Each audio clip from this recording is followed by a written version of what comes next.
C'est quoi un représentant familial? Les représentants familiaux sont les ambassadeurs des familles. Ce sont des personnes qui représentent l'UDAF et les intérêts des familles dans toutes les réunions où elles sont invitées. Dis-moi, ça veut dire quoi représenter les familles? La représentation des familles est la mission première de l'UDAF, puisqu'elle a été expressément voulue par le législateur pour que les pouvoirs publics disposent au niveau départemental d'un interlocuteur afin de parler au nom de toutes les familles. Toutes les familles? Waouh! Sur quel sujet? Ah, tu sais, à l'UDAF, notre champ d'expertise est très vaste. Il couvre tous les aspects de la vie quotidienne des familles. L'UDAF représente donc les familles dans toutes les instances qui les concernent, que ce soit la protection de l'enfance, l'habitat, la santé, la scolarité, l'accessibilité. Oh là là, ça a l'air compliqué. Mais non, c'est très intéressant. Pour cela, l'UDAF se rend à beaucoup de réunions pour représenter et défendre les familles. Ainsi, grâce au travail des bénévoles et des professionnels, on peut faire entendre les problématiques des familles et trouver ensemble des solutions pour répondre à leurs besoins. Et vous allez où? Au sein des instances ou organismes publics ou parapublics et les différentes institutions intercédant en faveur d'intérêts et d'enjeux pour les familles. Il y a, entre autres, tous les CCAS et CIAS, centres communaux ou intercommunaux d'action sociale, afin de porter la voix des familles du territoire. Et vous portez la voix des familles, comment ça marche? L'UDAF désigne des délégués des familles dans les diverses instances dont je t'ai parlé précédemment.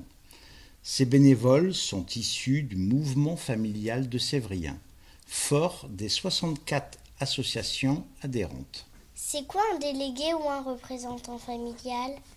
C'est une personne qui, par sa participation active, ses convictions et ses compétences, est amenée à promouvoir, défendre et représenter les familles, dans l'instance ou dans les instances où il siège. Il donne des impulsions déterminantes par sa force de proposition. Et moi, je peux devenir un délégué familial? Quand tu seras plus grand, oui, il te faudra choisir d'adhérer à une des associations familiales qui adhèrent à l'UDAF. En fonction de tes compétences, tu pourras être nommé au sein d'un organisme, instance, commission. Il te faudra ensuite respecter certaines règles d'éthique et de déontologie en vigueur au sein de notre institution familiale. Et ce sera quoi mon travail en fait?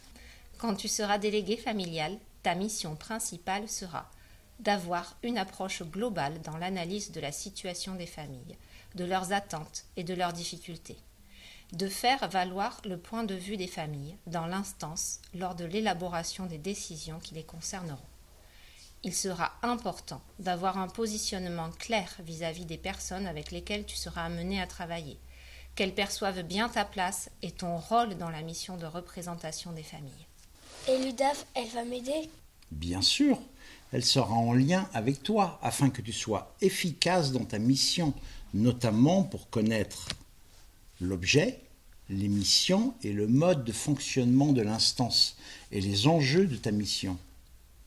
L'actualité familiale des Deux-Sèvres, les résultats et analyses des observatoires des familles pour avoir une approche très pratique des besoins et des difficultés des familles, mais aussi les positions politiques de l'UDAF ou de l'URAF qui elles-mêmes s'appuient sur celles de l'UNAF afin que toute l'institution familiale parle d'une même voix. Nous te proposerons également des formations et nous serons là pour t'aider ou répondre à tes demandes. Tout cela en plus des informations et publications que nous te transmettrons très régulièrement. Ah oui, tout ça est pour l'UDAF? Le lien que tu auras avec l'UDAF est très important. Elle tiendra expressément compte de tes retours d'informations. L'UDAF comptera sur toi pour alimenter sa réflexion à partir des débats auxquels tu participeras et à partir des réalités familiales que tu constateras. En effet, lorsque l'UDAF donne des avis au pouvoir public sur des questions touchant à la famille, elle va s'appuyer sur divers éléments, notamment sur ces informations. Ah oui, c'est hyper important. Oui, tu l'as compris. Les familles sont de véritables acteurs économiques et sociaux et elles sont des partenaires du dialogue social. Les représentants familiaux ont donc un rôle capital à jouer. Dans le cadre de ce mandat, tu exerceras une des missions politiques les plus importantes confiées par la loi aux unions d'associations familiales. Depuis leur création, l'UNAF, les URAF et les UDAF débattent avec les pouvoirs publics et contribuent à une forme de paix sociale, bien au-delà des divergences politiques ou des changements de gouvernement. Dans toutes ces instances, les délégués familiaux travaillent autant à la résolution de cas individuels qu'à l'émergence d'idées et de propositions d'action pour les familles, qui pourront ensuite être portées à l'échelon national. De leur travail sont issues de nombreuses propositions réglementaires et législatives. L'UNAF et les UDAF sont l'une des rares instances au sein de la société civile à être sollicitées en de multiples occasions par les différents gouvernements, les différents représentants politiques, afin de donner des avis éclairés sur les problématiques de notre temps liées à la famille.